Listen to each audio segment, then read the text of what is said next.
Most of us think of the sun as our friend. It helps plants grow, keeps us warm, and who doesn't love to lie on the beach on a sunny day? But for all of its good qualities, the sun can also be harmful in large amounts.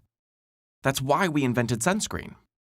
The purpose of sunscreen is to shield the body from the sun's ultraviolet rays, which have several harmful effects including sunburn, aging, and skin cancer promotion.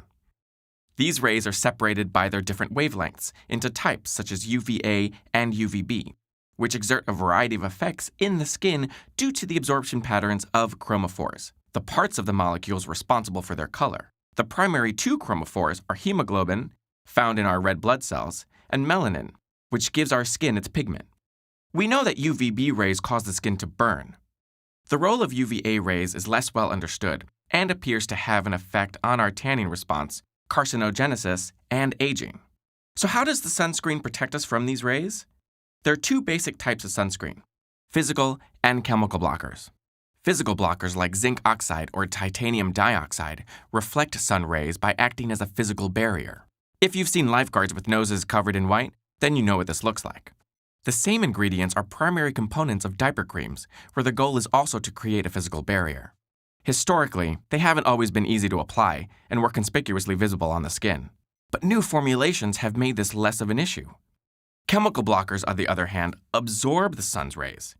They deteriorate more quickly than physical sunscreens because their ability to absorb the sun diminishes. Generally, these are more transparent when rubbed on the skin, but some people develop allergic reactions to some of the chemicals. Regardless of the type of sunscreen, all are subjected to testing to determine their sunburn protection factor, or SPF. This is essentially a measure of the protection that the sunscreen will provide from UVB rays before one begins to burn. But even if you don't burn, you still need to use sunscreen, because unless you live in a cave, you're not immune to the effects of the sun.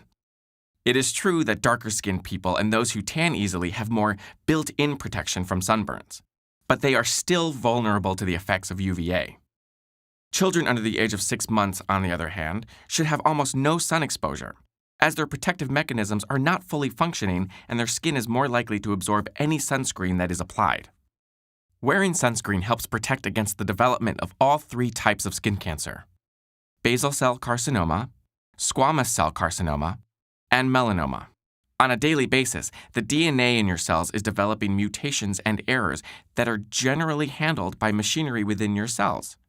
But ultraviolet rays from the sun lead to mutations that the cell may not be able to overcome, leading to uncontrolled growth and eventual skin cancer.